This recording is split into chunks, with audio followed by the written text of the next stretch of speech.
Hello bachchon, so in this question we have been given there are 5 historical monuments, 6 gardens and 7 shopping malls in a city.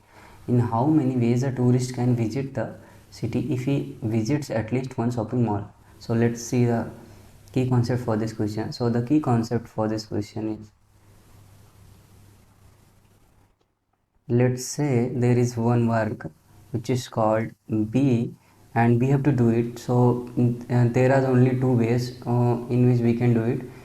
सो अगर हम यहाँ पे देखें तो इस काम को करने के लिए हमारे पास सिर्फ दो ही तरीके हैं, या तो हम इसको करते हैं या तो नहीं करते हैं। मतलब या तो नहीं करते हैं कि जीरो से रिप्रेजेंट करते हैं, या करते हैं तो वन से रिप्रेजेंट करते हैं। तो किसी भी काम को करने के लिए हमारे पास सिर्फ दो तरीके हैं। इसी तरह अगर कोई दूसरा काम है तो उसको भी करने के लिए हमारे पास दो तरीके हैं। इसी तरह कोई अगर दूसरा काम है उसको भी करने के लिए हमारे पास दो तरीके हैं। तो टोटल कितने तरीके हैं ए डी को करने के लिए?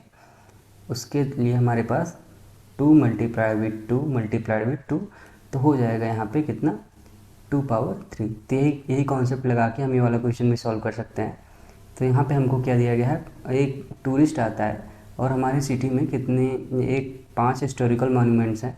तो 5 हिस्टोरिकल मॉन्यूमेंट्स एंड 6 गार्डन्स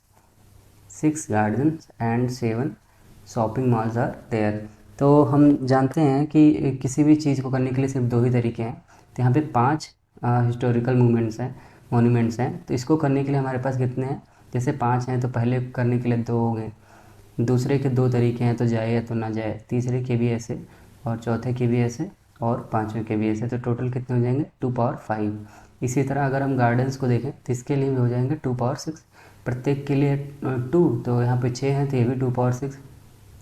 और यहाँ पे शॉपिंग मॉल्स के लिए 2 पावर 7 हो जाएगा, लेकिन एक कंडीशन दी गई है कि he visits at least one shopping malls. मतलब यहाँ पे कि सारे में से एक ना एक तो वो विज़िट करता ही है। तो यहाँ से हम एक कंडीशन वो हटा देंगे, -1 कर देंगे, जिसमें वो किसी भी शॉपिंग मॉल में नहीं जाता है। तो यहाँ पे टोटल क्या हो जाएगा हमारा? टोटल हो जाएगा 2 power 5 multiplied with 2 power 6 multiplied with 2 power 7 - 1। तो यहाँ पे अगर हम देखें तो ये हो जाएगा हमारा final answer, 2 power 5 multiplied with 2 power 6 multiplied with 2 power 7 - 1। So this will be our final answer, and I hope you understood it well. Best of luck. Thank you.